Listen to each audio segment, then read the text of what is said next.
ਵਾਹਿਗੁਰੂ ਵਾਹਿਗੁਰੂ ਵਾਹਿਗੁਰੂ ਵਾਹਿਗੁਰੂ ਸਾਹਿਬ ਜੀ। ਬਾਣੀ ਸਦਨੇ ਕੀ ਰਾਗ ਬਿਲਾਵਲ, ਇੱਕ ਓੰਕਾਰ ਸਤਿਗੁਰ ਪ੍ਰਸਾਦ। ਨਿਪ ਕੰਨਿਆ ਕੇ ਕਾਰਨ, ਇੱਕ ਪਿਆ ਭੇਖ ਤਾਰੀ। ਕਾਮਾਰਥੀ ਸੁਆਰਥੀ, ਵਾਕੀ ਪੈਜ ਸਵਾਰੀ। ਤਬ ਗੁਣ ਕਹਾਂ ਜਗਤ ਗੁਰਾਂ, ਜੋ ਕਰਮ ਨਾ ਨਾਸੈ। ਸਿੰਘ ਸਰਨ ਕਤ ਜਾਈਐ, ਜੋ ਜੰਬਕ ਗ੍ਰਾਸੈ। ਏਕ ਬੂੰਦ ਜਲ ਕਾਰਨੇ, ਚਾਤ੍ਰਿਕ ਦੁਖ ਪਾਵੈ। ਪ੍ਰਾਨ ਗਏ ਸਾਗਰ ਮਿਲੈ, पुन काम न आवै। प्राण जो थाके थिर नहीं, कैसे बिरमावो। बूढ़ मुए नौका मिलै, कहो काहे चढ़ावो। मैं नाही कछ हौ नहीं, किछ आहे न मोरा। अवसर लज्जा राख लिहो, सदना जन तोरा। मैं नहीं कछ हौ नहीं, किछ आहे न मोरा। अवसर लज्जा राख लिहो, सदना जन तोरा। मैं प्रेम न चाख्या मेरे प्यारे, पाओ करे। मन तृष्णा न बुझी मेरे प्यारे, नित आस करी। जाग सलोनड़िए, बोलै गुरबाणी राम। जिन सुन मन अड़ी, अकथ कहानी राम। जाग सलोनड़िए, बोलै गुरबाणी राम। जिन सुन मन अड़ी, अकथ कहानी राम। वाहिगुरु जी का खालसा, वाहिगुरु जी की फतेह। Welcome to the fifth session of Bija Sakhi Book Club for Spirit of Oriental Poetry. Again, this book is a very, you could say, an esoteric text. Esoteric meaning it's very rare and it has a very niche audience to it as well, meaning there's only very little people that can appreciate it. Maharaj says, in Rara Sahib, that there's only a few people that can appreciate, or they have this jagyasa, this inner spiritual seeking within them, that they're looking for this type of content out there. So again, just going quickly through the sessions that we had in the past. The first session went about giving context to this text as per this book, Spirit of Oriental Poetry, was written to people living in the West, and it was written by Professor Puran Singh in the early 1900s. And so it's not meant for, although it's written by a Sikh, it's meant for people that are living in the West that have no idea about, like, you could say, the Eastern practices of spirituality, not even their practices and the traditions, but you could say the feelings and the thought processes that are associated with them. And so we've heard beautiful stories about Professor Puran Singh during that time. The second session went into this look into this relationship between the Sikh and their guru, as if it was like a husband and a wife. And so we're going to look more deeper into that relationship in this section as well, just because it really focuses on that soul bride, as we say, or sahagan, or all these different terms we hear in Gurbani to describe that.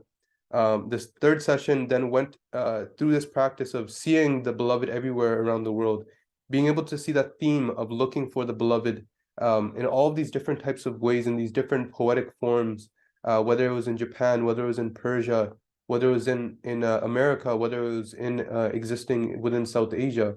And we're able to kind of be able to develop this lens through Gurbani, through this our own spiritual practice, to be able to start seeing Waheguru everywhere.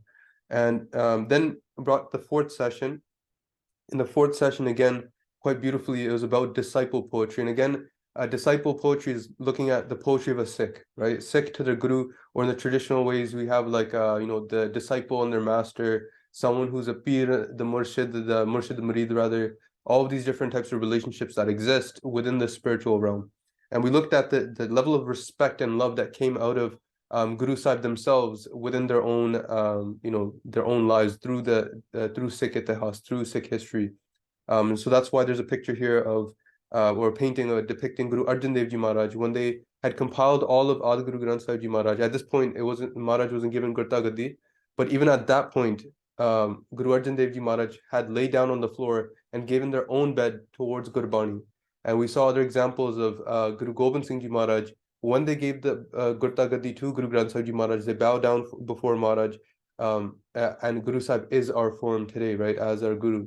And so we're keeping that love and that satgar, that respect within our hearts, and that allows us to flourish so much more. And we saw examples of other people, not just from Gurbani, but then other Sikhs that wrote poetry of their own. Imagine if the form of our beloved is Gurbani and it comes in a form of poetry, then we should have this deeper connection to poetry. And that's why we hear the poetry of Bhai Veer Singh quite beautifully that we heard, and we translated one of the poems last week. And we go into Bhai Gurdas Ji's Vara, Bhai Gurdas Ji's Kabit Svaya, writing tons and tons of poetry dedicated to explaining Guru Sahib. And Bhai Gurdas Ji's writings are said to be the kunji of Gurbani, meaning the key to Gurbani. And likewise, we went through Bhai Nandlal Ji, Bhai Nandlal Ji's Farsi Likh. So all of the Persian writings of Bhai Nandlal Ji, again, towards Guru Gobind Singh Ji Maharaj. And they're written in a pretty much a direct relationship between, like, you could say, this bride towards her husband. They're written in a very romantic language, but it's towards Guru Sahib, right? And that's the same type of nature that we're going to go into today. When I guess we're going to dive a little bit more into poetry. The beginning of this is more about this concept of poetry and this concept that looks at the different genres of poetry. But usually Das wants to start off with these examples of some stories or sakhis that connect to the section. And to be honest, I had spent a lot of time thinking about it, and Maharaj never gave a sakhi or a story. But then just about half an hour ago, Das went to take out my dog for a walk. And right now, anyone that lives in you could say the West right now, it's the time which it's the beginning of April. It's the first day of April. And right now, at least if you're living in Toronto, if you're looking at Ontario, the eastern coast, we had a really brutal winter where it was just filled with cold and the snow was piling on top. The wind was cold and all these types of things. And now the spring is here. And so even those small little chalaks of warmth, meaning the small little glances that we are able to see of that warmth of the summer, they bring so much to us. And so this entire section is actually about that type of spring, that type of spring of our human life and what that means for an individual in that aspect. So all I could do outside was just just appreciate the sort of energy that's being given off in the spring, right? The feeling of just that cold going away and the light breeze that comes out, and the snow is just melting and the rivers are pouring with the water of that meltwater, and it's just next level. There's no way to describe it, but that's the type of place I want to bring everyone into. So just for a moment, I want everyone to kind of imagine that they're sitting in this garden. This garden with all these red roses there. You could say hundreds and hundreds surrounding you. You're sitting in the middle of the garden, and there's hundreds of roses around you, and there's butterflies flying. The sky is absolutely blue. Deers approach you. 3 or 4 deers are walking. They're grazing on the grass past the roses, and you're sitting there. It's such a beautiful sight.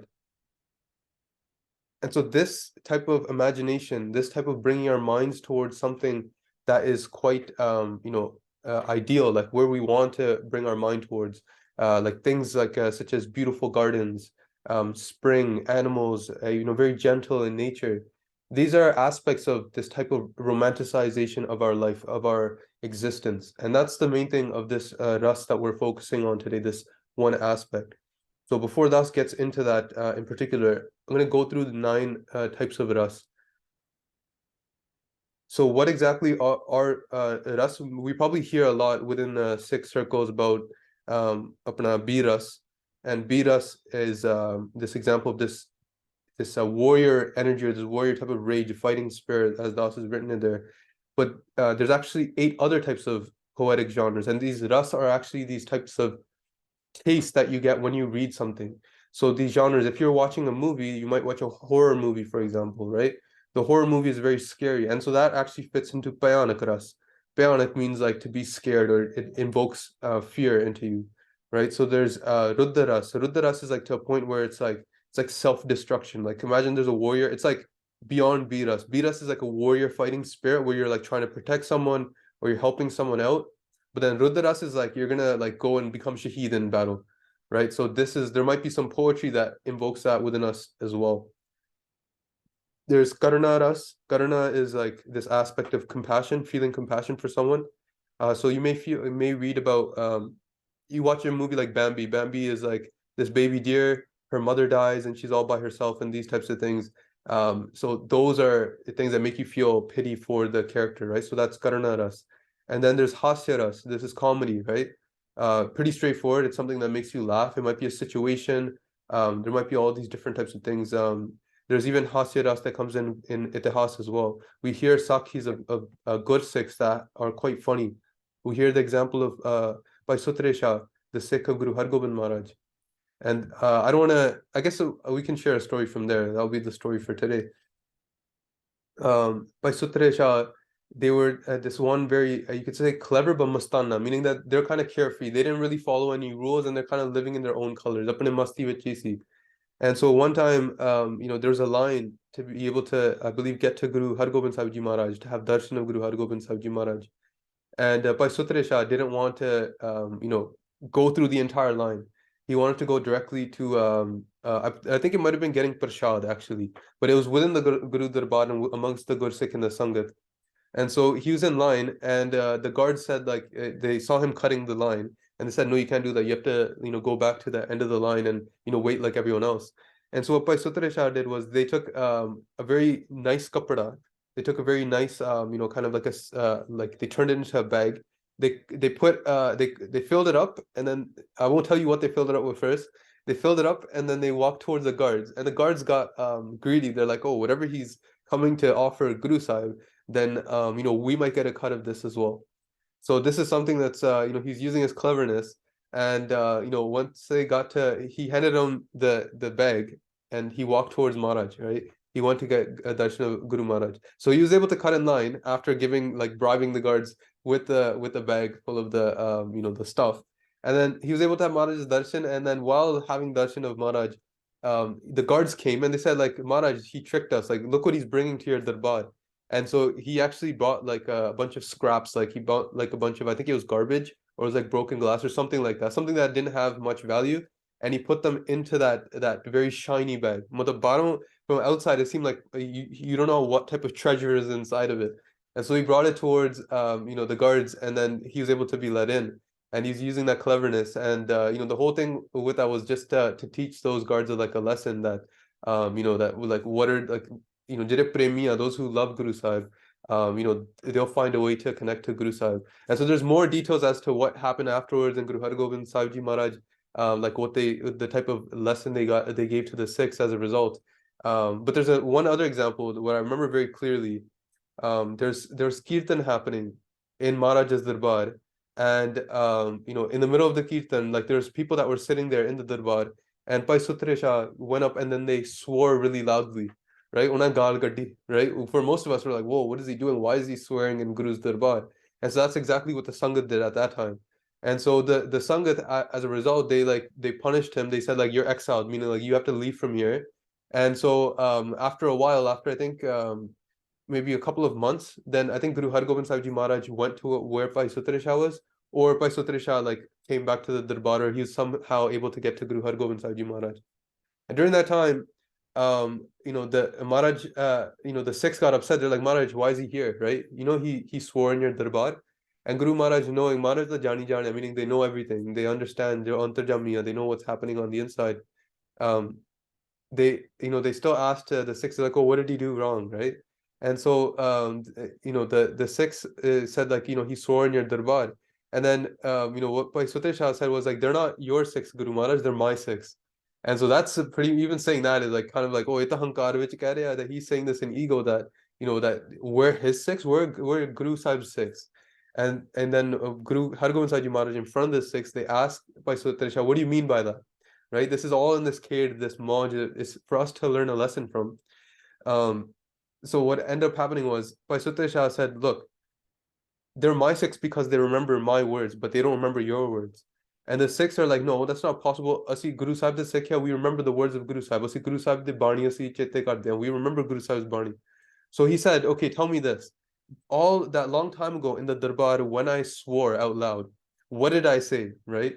And I don't know in particular what the swear word was or whatever was said. And so the Sikhs said, like, oh, he said in aha gal kardi that he said this swear word. And then he said, okay, fine, then okay, you told me that, but tell me what shabad was being sung at the time during Kirtan, and none of the Sikhs knew. And so that was the lesson that came out of there, that sometimes there may be distractions in the world, right? Or sadat dhyan hai nahi Maharaj de darbar vich. Even though we're sitting in the Gurdwara Sahib, we may not be focusing on the words there.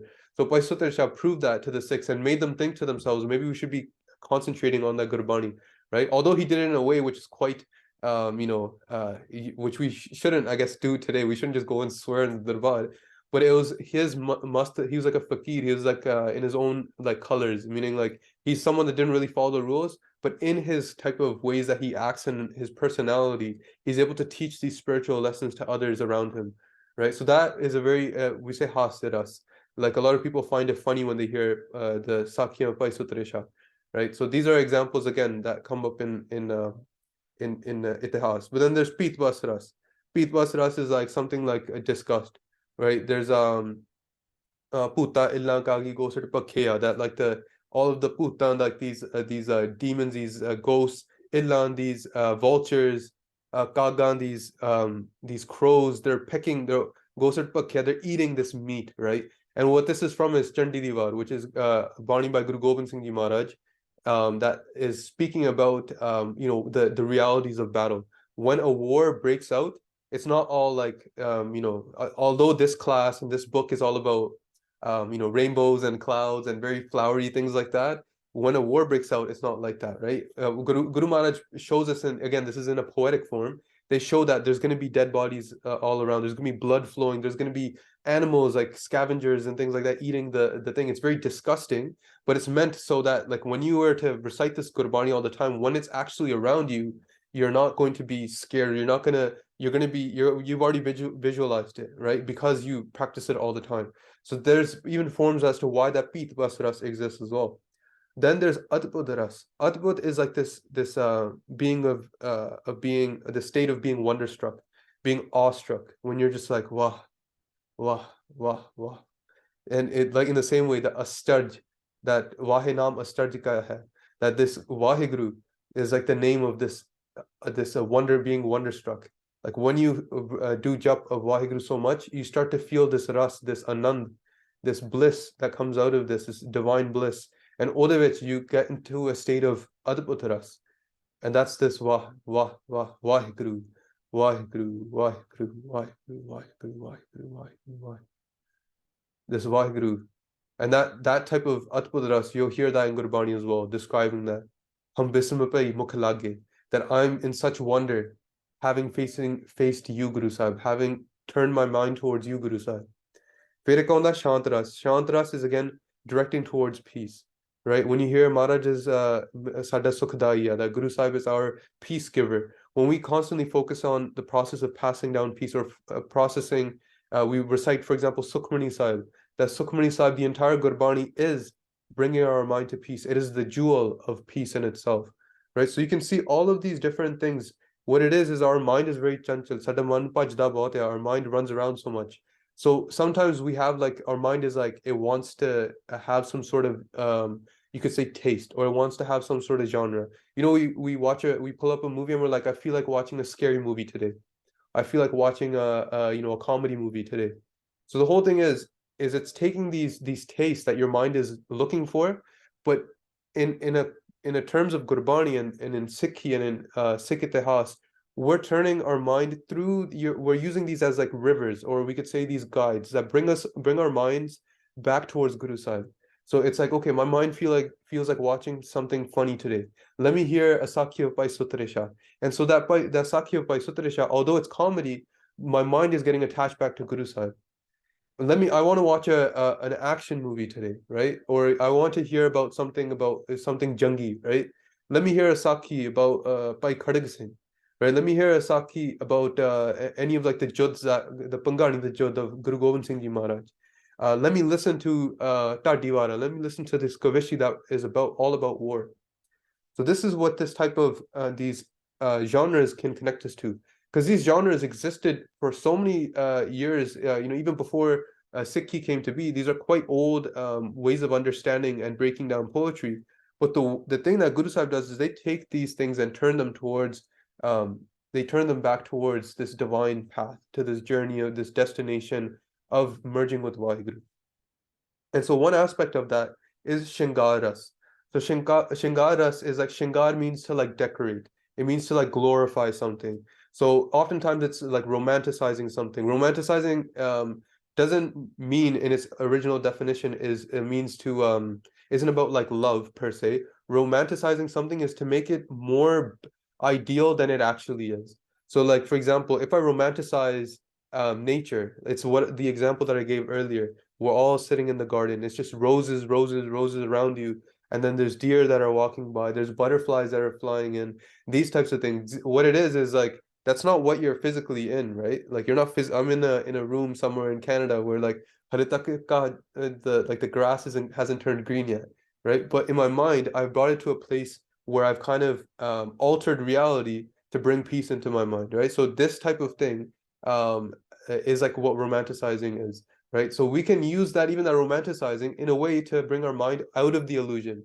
Because what ends up happening usually is our mind attaches onto something and we turn it into like a fantasy in our mind. And in reality, that fantasy breaks. But what we're doing is we're connecting to Guru Sahib, we're glorifying Guru Sahib so that we break away from the illusion of this world. So it's quite deep of a concept. This also in the Shingaras is appreciating beauty. So traditionally, a lot of Shingaras poetry that's outside of Sikhi is about adorning the form, meaning like appreciating the form. Someone will write poetry about the hair of a woman or like the body, the figure of a woman. So obviously, these types of things traditionally are used to you could say dive deeper into calm or dive deeper into mo, into lust or into attachment. So how does Guru Sahib then turn it around and bring it towards something more beautiful than that? And so we look at this aspect of youth as well and the youthly energy. And so that's what we're generally going to go into today. That's what the entire section um, that Professor Puran Singh explained about in the Shingaras. And we have another section that goes into Vairag and other types of feelings. There is feelings of Vairag in Shingaras, but generally Shingaras is it's like kind of like more kind of passionate type of thing, this youthly energy. So again, that's what we're gonna go through today. A few examples of that, Maharaj's Kirpa. Again, it's very difficult because there's certain concepts that are, that I described in the email that I sent. That this section goes into this idea of like femininity, like really appreciating like this traditional like female type of role, or like the traditional female figure, like as it appears in Gurbani, as it appears in traditional Eastern poetry, as it's depicted in movies and things like that. So it's going to be hard to kind of maneuver that because most of us live in the West, and we're kind of been shying away from that. And there's reasons behind that too.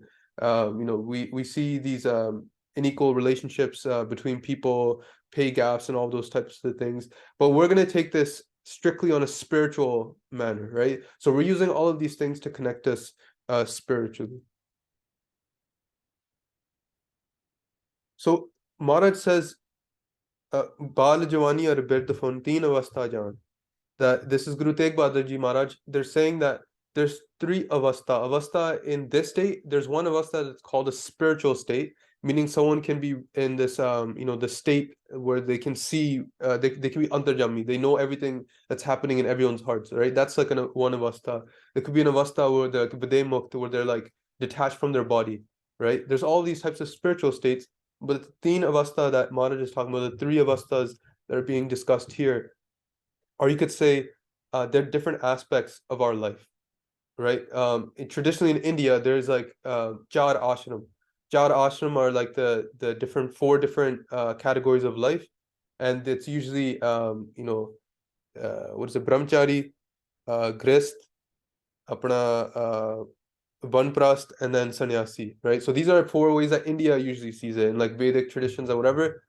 Guru Tegh Bahadur Ji Maharaj has broken it down into three, right? So this is separate from those, but they've said there's the childhood, right? There's the youth, and then the adulthood, right? They say Jawani. Jawani is like, when you're in this like youth and you're growing in like that type of way. So a lot of us right now are in this age of our life.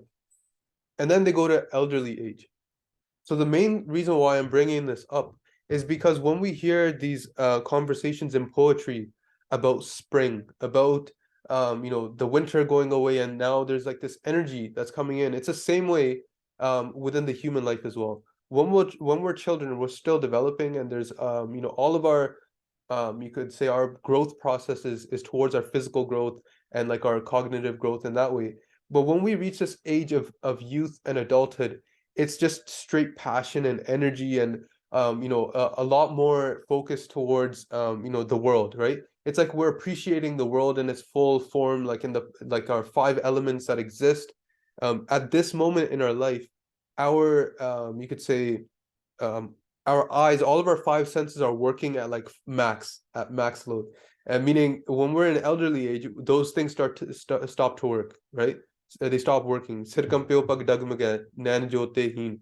Maharaj is saying that my when someone is a senior, their head starts shaking, kampada acid, and their feet start trembling as well. The light of within the eyes start to go away as well, meaning people start to become blinder. They start to they require cataract surgery, as we see many elderly people go through.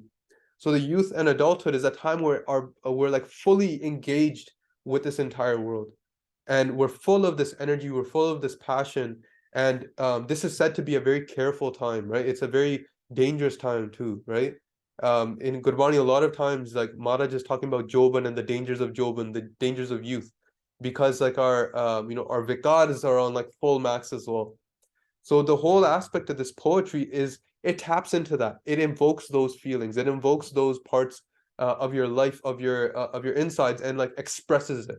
So in a lot of times we may be repressing them, or might be suppressing these feelings and these emotions and these things. Oftentimes because Guru Maharaj is saying, like, for example, don't attach yourself to people, or don't engage in like lust with people that are not your spouse and that type of stuff.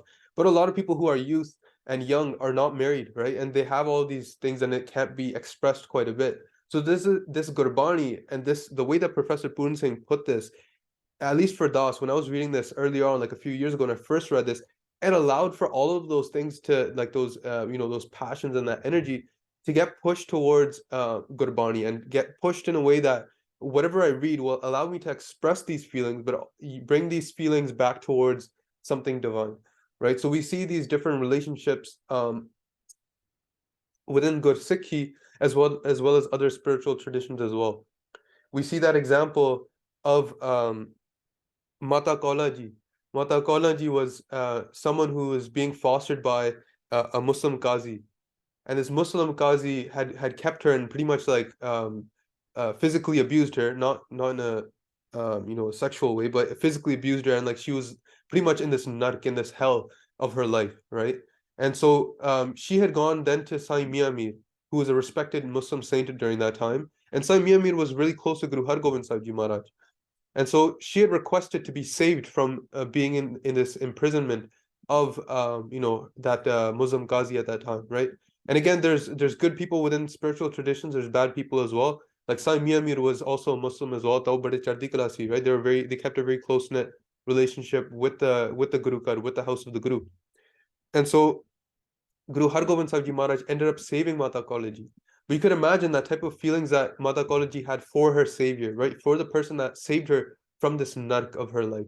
And so Guru Har Gobind Sahib Ji Maharaj, if we go to Darbar Sahib today, if we go to Amritsar in Harmandir Sahib, there's actually one of the sarovars, one of the pools of water that are there, and Kaulsar, that's actually named after Mata Kaula Ji. And she was able to live her life freely, practicing her spirituality and in the love of Vaheguru, right? So these are examples of how like that repressed youth, like that youth that was like the person that was young and they were getting physically, like ਉਹਨਾਂ ਨੂੰ ਦਬਾ ਰੱਖਿਆ ਸੀ, ਮਾਤਾ ਜੀ ਨੂੰ ਦਬਾ ਰੱਖਿਆ ਸੀ, and how she was freed through this connection with Guru Sahib.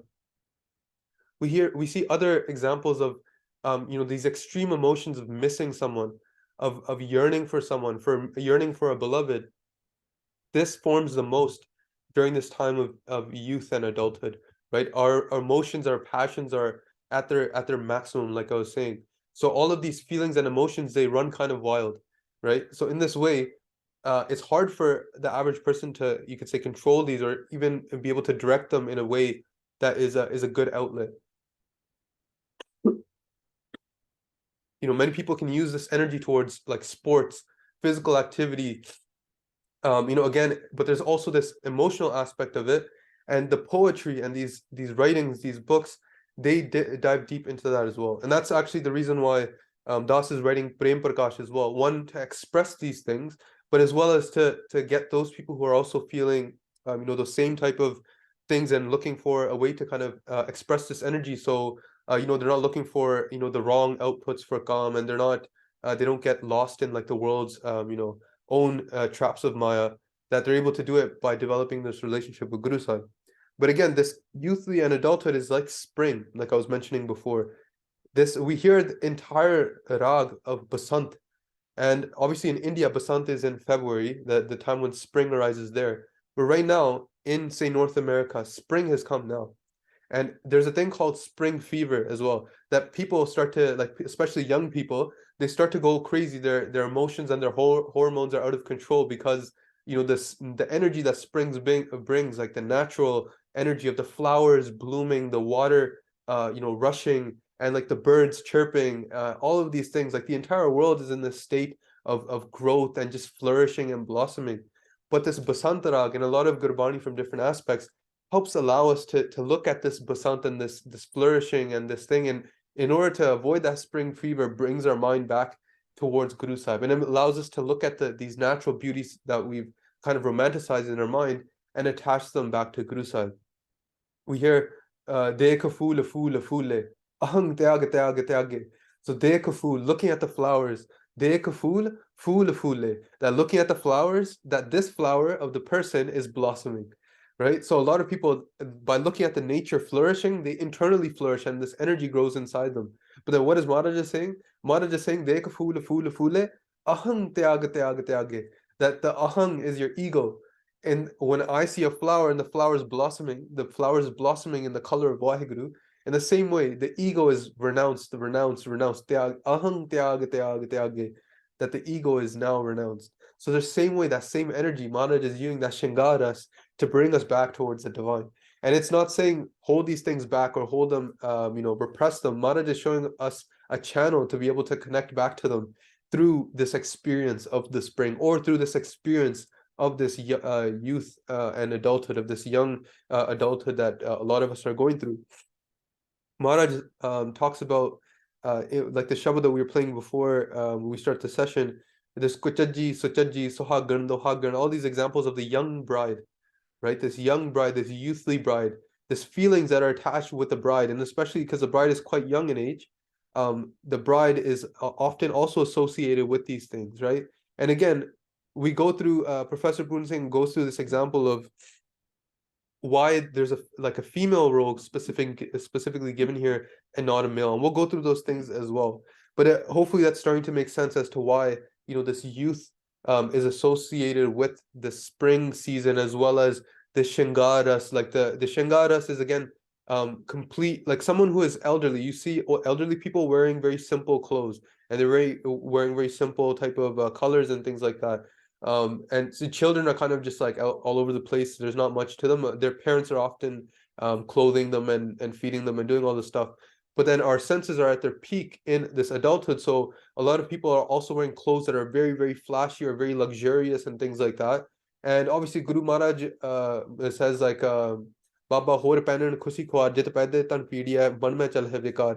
The Guru Sahib even leads us into how to deal with these type of situations as well. And Maharaj is saying that avoid those type of clothes that will cause your mind to suffer, or your body to suffer, and your mind will go into vikars, go into the kam, krodh, lo, moh, maya, right? So there are ways of decorating yourself, but instead of trying to, I guess, um, expressing yourself in a way to the world, it's an expression to Guru Sahib, right? And we hear in Shabd Hazare Maharaj says, "Et parman laiya, paika kar sigaro." That the what are the type of decorations that I should wear to impress Guru Sahib, to impress my husband? I'm getting ready like a bride to get ready to get married to Vaheguru in this divine way. What should I wear? So Maharaj is saying, "Paika kar sigaro," or nan. There's different examples that Maharaj has given. I've forgotten them now. But Maharaj is saying wear the mascara. So Maharaj is not saying wearing physical mascara. They're saying what type of mascara to wear is to see Vaheguru everywhere, to fear Vaheguru, to have that respectful fear of Guru Sahib, and then not being indulged into the wrong things with your eyes, right? Um, wear this type of perfume of remembrance of Guru Sahib. So it's using those things that we all might be attached to in one way or another. We might be attached to scents. We might be attached to, certain clothing or certain ways of showing ourselves, jewelry and things like that. Maharaj is showing you how to, instead of the physical jewelry, the physical types of things that we look for, turning them back around towards Guru Sahib. And so we hear an Aarti as well, right? So there's so much Gurbani, just Gurbani on top of Gurbani that connects to these senses, these feelings that we have. Maharaj says, Gagan mein thal, Rav Chand Deepak bane, Tar ka mandal janak moti, Toop malano, Pavne chavaro kare, Sagal bane rai fulant jyoti, Kaisi aarti hoy, Pav khandana teri aarti. Even when you go outside and you're seeing this nature, when the wind breeze like just approaches, you feel that breeze. Then you imagine that, Waheguru, this is you doing the chavari. This is you doing chaur sahib of your own creation, right? This is like the different types of beauties that we can appreciate while we're out there. Our senses are still stimulated in the most maximum way that we can, especially like in our age, in our youth. But it's the senses are getting attached back to Guru Sahib in that full way, right? So this is again why Shingaar is getting highlighted, because oftentimes it's being used in a wrong way, and it's being used to be more sensual and put our minds towards Gam. But here it's being used towards attaching us back to Guru Sahib. So there's a different aspect. There's another aspect of this which might be quite deep, and if you don't understand it, that's fine. We can talk about it in the discussion. But what it is in spirituality, in Sikhi as well, in Sikhi spirit specifically, we look at this example as people when they first start off on their spiritual paths, they can't see anything beyond this physical world, right? So Pehla Shuruaat, which in the beginning, everyone is connecting to the physical form. They go into nature and they say, Balehari Kudrat Vasya, Tera Ant Na Jai Lakhya. Even the Gurbani they're reading is connecting to the physical world. So it's saying, Balehari Kudrat Vasya, I'm a sacrifice to this, you could say this creative energy, this creativity that Maharaj, you've created this entire nature with. Balehari Kudrat Vasya, Tera Ant Na Jai Lakhya. I can't understand your end. Just describing the physical, even that in the Aarti, Gagan mein thal Rav Chand Deepak bane, Tar ka mandal janak moti, that's describing something which is physical, but then eventually that physical will then transcend the physical world and become something that's not physical. It's something that's on a spiritual realm. And I don't mean it as a spiritual realm as in like it's in the heavens somewhere. It's something that's sensed, but it's beyond this five physical world, right? This formless Vaheguru, we start to understand what that is. So like in this picture here, we see that there's the Ik Oankar. In this Ik Oankar, there's these hidden things also within there. So this is actually the handwriting of Guru Gobind Singh Ji Maharaj and their Ik Oankar. The Ik, it means, obviously means one. People often translate the entirety of Ik Oankar as being there's one universal God, whatever. But the Ik means Han. The Ik is referring to the one. The Oankar then refers to this entire creation, this entire universe. That from this Ik, this entire universe came to be. There's even deeper understandings of this. We can go hours and hours explaining that, but I won't go into that. So what do we do first? We go from this Oankar that we live in right now, this dream sort of state that we're in right now, and then we have to work from this dream state and see things within the dream state that will take us out of the dream, right? And that is this Sarguna Pashna. So we worship Guru Sahib physically. So for example, there's Nihang Singhs that do Aarti Arta. They do physical Aarti of Guru Sahib where they'll have Fulaniki Barkha Barkhavat. And then they'll have Sankaniki Tornakantaniki. They'll have like Sanks playing. They have like trumpets playing. They have all of these physical, they'll have a physical tal, all of these things. because this is a physical thing that we can use. We can start off here.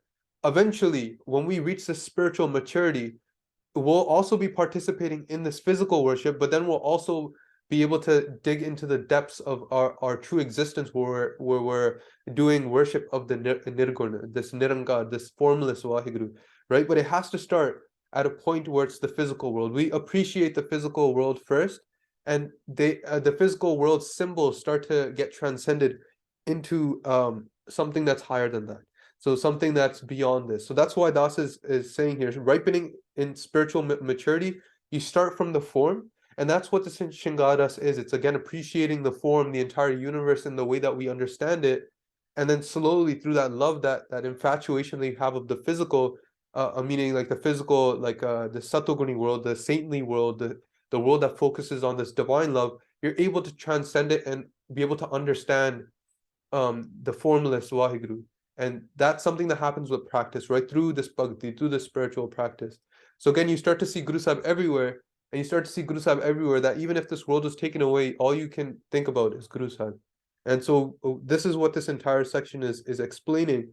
But there is another aspect of this which we are going to also get into.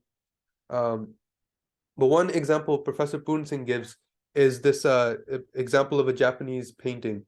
And this is not the specific painting that Professor Ji were looking towards, but this is just one that I found that is also a Japanese ink painting.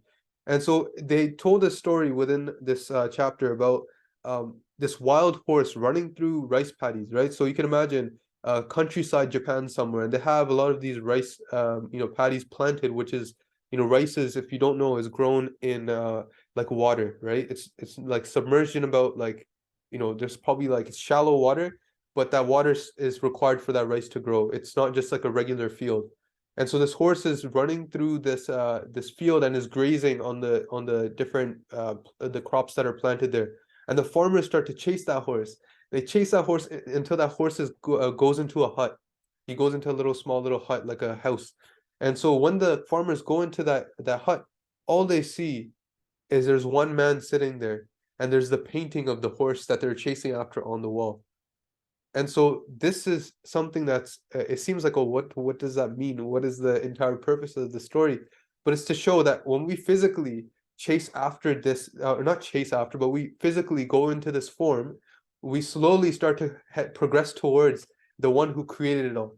And so that person that painted that painting, it allowed them, by following that horse, by following the creation, it allowed them to get back to the creator. So in the same way, that's what we're trying to do, right? So there is a division of what exists in the world. There is the physical world, and then there's Vaheguru, but this is Vaheguru themselves as well. The way we can't understand, we may not be able to understand this, and it may seem like quite difficult. There's a sense of a duality, that there is like, oh, nature and creation, and then there's Vaheguru separate from it. But there's Maharaj says in Gurbani, it says Khalik Khalak Khalak Mein Khalik, that the creator is within the creation is within the creator, right? Because within this creation we're able to go back to the creator. So there's so many things, it's so deep, but the Shingaras will allow us to kind of go to the creation to look for the creator within it, right? So this is something that's very important. This will help us understand why is there this split between like a female or feminine and then a male, or like a Purush, or like these type of examples, right? So this is I'll try to explain this as best as I can, as simple as I can, because we're often described in Gurbani as Jeev Istri, meaning this separated being. That's what Jeev means. So separated sense of self, meaning me in this body and mind, I'm separate from Vaheguru. And this Istri, meaning this woman, that's me, right? But why am I referred to as an Istri? All of this creation is said to be Maya. It's Prakriti. Prakriti means nature. And it's often given a feminine connotation to it. And you might say, why is there a feminine connotation to it? And we might say like, oh yeah, because it's like something they used to do, or like it's a concept that stayed over a long period of time. But there's even like an explanation behind that, right? So the Prakriti, this entire creation, Maharaj says, is like Mother Nature, right? But what happens in the traditional relationship between a husband and a wife, even in you go in a long term period of time back in the days, whatever you want to say, you have a dependent and an independent. So the Maya and the Srishti is dependent on Vaheguru. The creation is dependent on the creator, right? But the creator is independent of the creation. So you may say like, oh, well, I'm a male, but I was born from a mother. That's why I'm still the Jivistri, right? There are examples within the world where like, yeah, like there's male, female, and like these rules don't apply. But what this is saying is that traditional role, without the creator, there can't be creation. The in a traditional way, the female was reliant on the husband for protection, for maintaining the house, was a breadwinner, all of these different types of things, right? So in that way, we're that Jivistri, and obviously you don't have to have this type of relationship with your spouse, with your like your if you're a man with their wife, if you're a woman then with your husband, but you should have this relationship with Guru Sahib, right? So like Maharaj gives in so many examples, what does that traditional wife feel like, right? She is this you could say this damsel in distress in traditional ways, right? Obviously it's not used in a good connotations nowadays, but damsel in distress is like this like woman we see in films that gets kidnapped and like can't help herself. She's hopeless. She's helpless. She's looking for the hero to save her. In the same way, in that state of helplessness, the ego doesn't exist there because it's saying I have no power, and you submit yourself to something greater than you. You say I am dependent on something, right? So obviously you don't have to have this relationship. Again, I'm emphasizing this within a husband and wife right now, right? Whatever. But this is what you should have your relationship with Guru Sahib and Vaheguru. That I am helpless. I am dependent on you, Vaheguru. So I am that Jeev Istri that wants to unite with the Creator, with this husband, Lord. And that's why this relationship is so important. And so this also is a relationship that's shown in a lot of examples, whether it be when Mata Sahib Devanji was separated from Guru Gobind Singh Ji Maharaj, whether it was Radha Ji separated from Sri Krishna Ji, whether it was an example of Sita Ji separated from Sri Ramchandra Ji, what's example of Laila and Majnu, Heer, Ranja, all these different examples of these love stories, some of them even divine love stories. Whether it was Mata Galab Kaur and her husband that had passed away, whether it was Mata Sabraiji and her husband as well, right? So there's many examples within Sikh history, within other histories, within spiritual places, within non-spiritual places, but they're all telling this one thing, that this entire physical world is like this separated sense of this jivistri is due to the physical world. So who I see myself as right now, the separated being, is the body and the mind. But the body and the mind is of the creation. That's why right now I'm the jiva istri separated from my creator, right? So that's why the Purush, the Akal Purakh is said to be a Purakh because it's independent, right? And again, this is in a traditional nature. There's another way of understanding it, like obviously this refers to something a bit more biological, but if you ever have a plug, I'm holding a plug for a phone charger, but there's a thing called a female end and a male end. A male end is one that plugs into something, and a female end is the one that receives it. Obviously that's referring to a biological act, right? That's where it gets the idea from. But in the same way, the Akal Purakh is pervading in the Maya, meaning ਉਹਦੇ ਵਿੱਚ ਜਾ ਰਿਹਾ, right? In this, obviously we say this in the biological term, but I'm saying in a way so it doesn't get so it's not led into this calm type of ashna, so it's not brought into lust. But that's why another way that the independent Vaheguru pervades in Maya in the same way like the female receptacle gets received by the male receptacle, whatever, right? You understand what I'm trying to say. But that's another way, and that's why these things exist, right? And this is just for us to understand how to get connected to Maharaj, right? How to make that union with Vaheguru. And so we see this example here. How insane was Majnun? This is by Shams Tabriz, again a Muslim, Sufi Muslim that Professor Puran Singh writes about here. How insane was Majnun? He fell in love with Layla, and Layla left him and he became sad, right? वो बेचारा दुखी हो गया. And this is what he's specifically giving that example because he's saying like worldly love.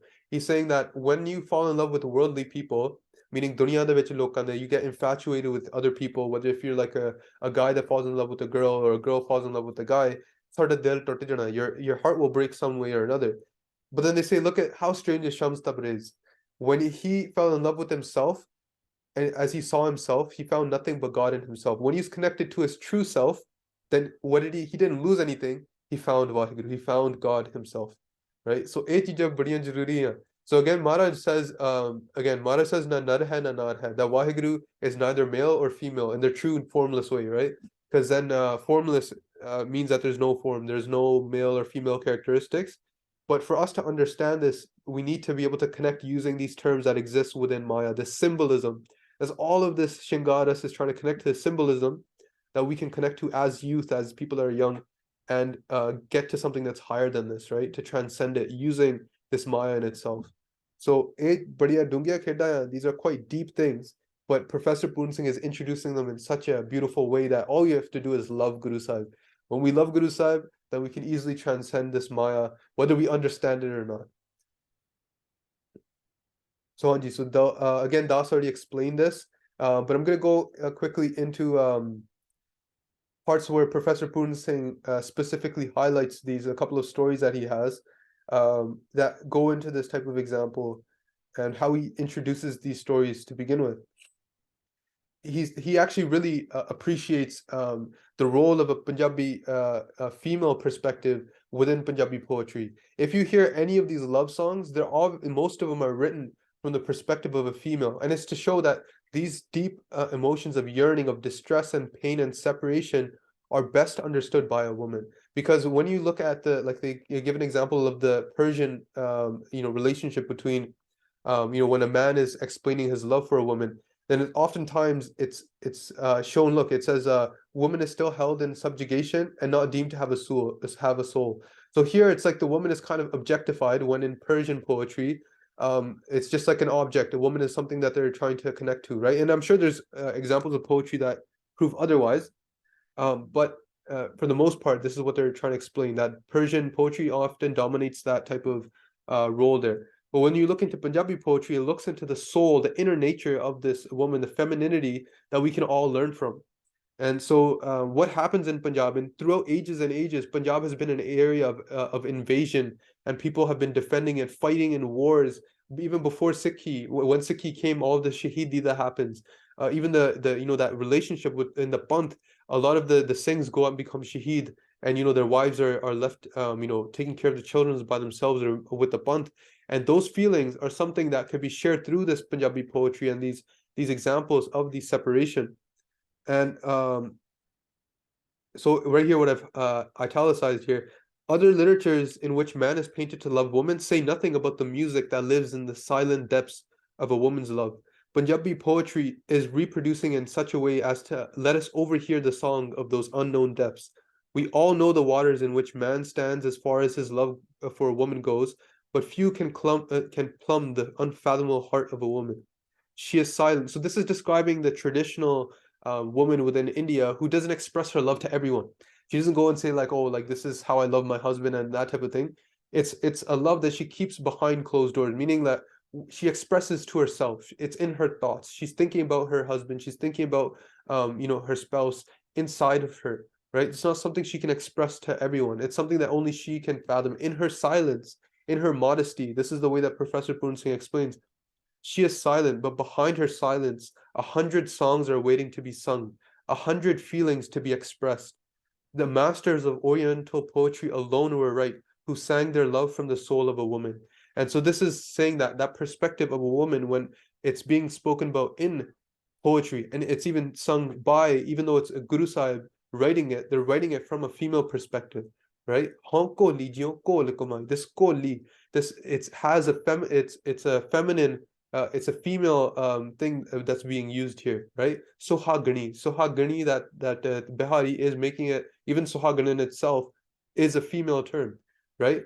Um, even the terms describing Waheguru are all generally masculine. There are places where Maharaj is addressed as a mother as well as a feminine, as a female as well. But generally, you see so many of these relationships as like this Sikh, this separated being, this Jeev Istri is calling out to her husband or thinking of her husband in silence. Again, this is how the spiritual practice works as well. We can't tell someone of what's happening within our mind, the spiritual experiences that we face. All we can do is kind of deal with them by ourselves, or think about them in ourselves, read into things, read into poetry, or look into the world that can allow us to express these feelings that we have of this yearning and this type of thing that we can't share to the entire world, right? So that's a key thing that's added here. Punjabi love songs are addressed either to the beloved or the soul of the love wounded herself, or sometimes to the latter most intimate associates. So sometimes it could be to her friends, it could be to the people that she can discuss these things to, but never to a second or third person, because this love is something that if you start to share to someone who is a stranger, they might take advantage of your vulnerability, right? That's the type of way that so they would keep these feelings to themselves or to their close associates, like their close family or their sisters or their friends in that way. The revelations of the woman's soul are made behind the veil and are not open to the gaze of vulgar eyes. So meaning they're not meant for public. It's something that's a private manner, modest, reserved, enduring, patient, silent, and selfless is she. But it is in her blood to sing of love and to be free. So ਇਹ ਬੜੀਆਂ ਡੂੰਘੀਆਂ ਚੀਜ਼ਾਂ ਆ. And so there's so many references that Professor Puran Singh says here. I'm not going to go through all of them, but it'd be good to kind of go through one or two. So in this situation, there's an example of a father-in-law, and he's speaking to his daughter-in-law. He's asking, like, why are you so sad? Tu kalle inni dukhi hai, right? I'm sure the original Punjabi, I'm not sure if he gave references to it, would be good to kind of to find that. I think there might have been one at the bottom. I'm not sure. But anyway, to kind of retranslate it back into Punjabi, where Professor Puran Singh has written to a Western audience, um, it's kind of like this example of this daughter-in-law talking to her father-in-law, and her father-in-law is asking why she's so sad, and she's saying because my husband is going out to war, right? And she doesn't want to be away from him. She doesn't want to live with that fear that her husband may die or that she may never see him again. So these types of feelings are stuff that we can use as a way to connect to Guru Sahib as well. That I don't know if this life will be used fully in a way that my karma will allow me to connect to Guru Sahib or not. But all I can do is yearn. All I can do is beg Maharaj and ask that they stay or they come and show themselves. And so in the same way here, they're like, how do I keep my husband back, right? So like the father-in-law tells, like, tell him, write to him, right? Or try and persuade him. So try and convince him. So here she writes that, okay, this is actually a Baramaha. Baramaha comes up in Gurbani as well, but Baramaha is actually a style of poetry. It's a poem that's actually written about the 12 months of the year. That's what Baramaha means. Bara, 12, Maha, months. So the 12 months, using the 12 months to kind of use the different natural things that happen during the 12 months as a way to kind of invoke emotion from the people that are listening. So she's saying, I'll write this Baramaha to her husband. So she says to convince him, I'll tell him, okay, so just for the month of Chet, the first month of the year, which we're currently in right now, she says, my love, do not go in the month of Chet. So she's saying, look, at least for 1 month, don't go. But then the convincing goes, okay, but not in the month of Vesak either, which is about to come as well. Now, not in the month of Vesak, but not for the month of Jait either, right? Or Hard or Savan. And she explains all these things. So in Savan, it rains a lot. So it says when it rains and the peacocks they gather, I don't want to be separated away from you. I want to be with you in this environment. In the full bloom of spring, that's the same type of place where I want to experience these things with you. It goes all the way down, nor in the month of Padon, and then in the month of Kartik, in the month of Pok, right? I'm trying to Asu as well. Let's see, where's the last one should be Magavichi. So I think that keeps going. There we go. Okay. Do not go out in this month of Po, nor in the month of Mag. So the month of Po is said to be quite cold. The nights are dark and long. I shiver with cold. Hold my hands in yours and make them warm, my love. Do not go out in this month of Po. So even every single month has like some sort of natural quality to it. So like in the month of Po, it's quite cold. So it's saying like, don't leave me in the month of cold either, because during that time I need your warmth. So all of these things, every single month is being used to connect back to her husband, right? But in this way, we're not going to be saying this. I'm sure you could sing this for your spouse, but this is something for us to learn as we should be begging or having this yearning for Guru Sahib in this way. That Guru Sahib Maharaj, there's a Guru Gobind Singh Ji Maharaj writes Birha Natak. They write a Barama about Radha Ji writing to Sri Krishna Ji. sending a messenger to tell him to come back to wherever the Sri Krishna, Mathura or one of those places, right? And saying, come back because Radha is missing you. And she writes, and the Guru Sahib writes a Baramaha trying to show those emotions. And those emotions are what we should have when we're in this state of separation from Guru Sahib. And so we go through the, when we're walking on the spiritual path, we might be in the state of separation when we're so ulje hoye with Maya, when we're so stuck in the world and we feel suffering as a result of that, right? Because we're stuck in this Maya. And then there's times of unions when we remember Guru Sahib. Until we go back and forth between these unions and these in this virag and this separation and this connection over and over again, back and forth until we permanently remain, we permanently become united. And so that's the way we go back and forth with this game of love with Guru Sahib until we merge into that form of love. So again, yeah, Fagan and all of these different things. So even the father-in-law says, you're quite wise and good. You allowed by writing this poem, you're getting him to stay all 12 of the months. So you convince him to stay 1 month, then a second, then a third, and a fourth until that's the entire year, and he never leaves you. And so this is the same way that we want to beg Maharaj, right? Ke Maharaj, ਅਸੀਂ ਤੁਹਾਡੇ ਦਰਸ਼ਨ ਤਰਸਦੇ ਹਾਂ, right? ਤੁਹਾਡੇ ਦਰਸ਼ਨ ਦੇ ਨਾਲ ਸਾਡੀ ਪੂਰੀ ਜ਼ਿੰਦਗੀ ਬਣ ਜਾਂਦੀ ਹੈ. Our entire life is created through your darshan, Maharaj, through being able to always constantly focus on you. You're the form of peace. Let me stay connected with that, because when I stay away from that form of peace, I go into suffering. And that's the same way that happens when this young woman, this youth that has these feelings within them, they have this energy, they become restless as well. Their hormones make them restless. They become, into the state of yearning a lot more quicker. And so we can go into this state of yearning, but then connect it back to Guru Sahib instead of in these states of detachment, instead of attachment through moh or through kam and these types of things, right? So this is the beautiful way of how we can use Shingaar as something that was used quite in a more lustful way and a more emotionally attaching way, and use it as a way to actually help us in our bhakti. So again, I'm not going to go through the rest, the other ones, just for the sake of the time. Again, it's open for you to read. But it's quite beautiful the way that Professor Puran Singh writes this. And speaking of which, about like Sri Krishna ji and Radha, that's actually what we're going to go over in the next section. Bhagat Jayadev ji, they write their own, you could say, Gita version of the Govind Gita. Guru Govind Singh ji Maharaj write Govind Gita as well.